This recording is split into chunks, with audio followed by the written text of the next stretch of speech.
Kenya look like a pariah when it comes to issues of supply chain of oil and edible oil. Mr. Speaker, this man must go. And when I see as just a log CS gets out there to make some very funny comments on social media, it is very, very embarrassing, and he is not serving, or whatever he is doing is not for the best interests of the Meru people. And I want to warn him that he should keep off Meru affairs. Let them concentrate with the work that he has been given by the president. Otherwise, Mr. Speaker, I will request actually on this matter, the other majority leader on the other house to actually start processing an impeachment motion to this CS. Mr. Speaker, I am happy that we have come full circle, because this is something that I have said on many stages, that in fact Moses Kuria is an incorrigible national shame. Mr. Speaker, one of the things that I ask myself is just how much embarrassment does the president have capacity to endure? And I can assure you that if nothing is done about Moses Kuria, there is more embarrassment coming. That one I can guarantee. Mr. Speaker, what is most hurtful is that even after your communication, the CS who ordinarily should be asleep thinking about how he's going to make the lives of Kenyans better had the audacity to fire off another tweet on material that was presented before this House.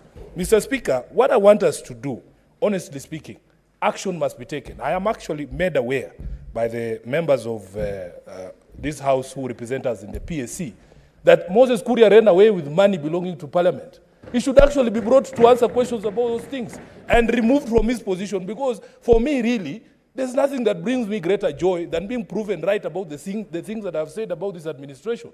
And I just want the majority leader, please, about this administration, because as you have said yourself, it casts very serious doubt on the capacity of the appointing authority. How much embarrassment can the president take?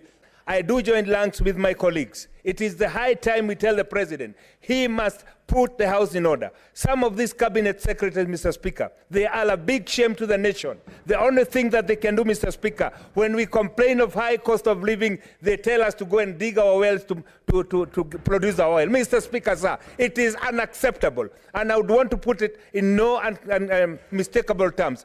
Central region is no shortage of intelligent people who are capable of learning the docket that Kuria is learning, and he should be shown the door as early as today, Mr. Speaker. We have the power, Mr. Speaker, to tell the president that indeed such a CS like Moses Kuria should be fired, if not yesterday, today in the morning, Mr. Speaker. It is a great shame to this House and to the nation indeed that someone at the middle of the night, instead of addressing the pertinent issues that are confronting Kenyans, he would take with a cup of, Mr. Speaker, sir, he should be fired. Mr. Speaker, Honorable Moses Kuria is somebody I've been in Parliament with for many years, including yourself. To a large extent, we have found him extremely intelligent and somebody who made sense. To some extent, he makes himself look such a foolish man, you wonder whether he even ever stepped into a parliamentary house. And yet, sometimes Moses doesn't understand that what he says means a lot to Kenyans. So, honorable senators, if you feel indeed that the behavior of the CS is unbecoming, then invoke the relevant standing orders. If you listen to Senator Kajwang carefully, you may not be able to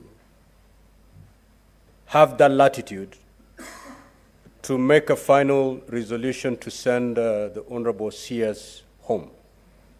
But your recommendation to the other house will have a lot of weight. So kindly take full advantage of our standing orders and stamp your authority.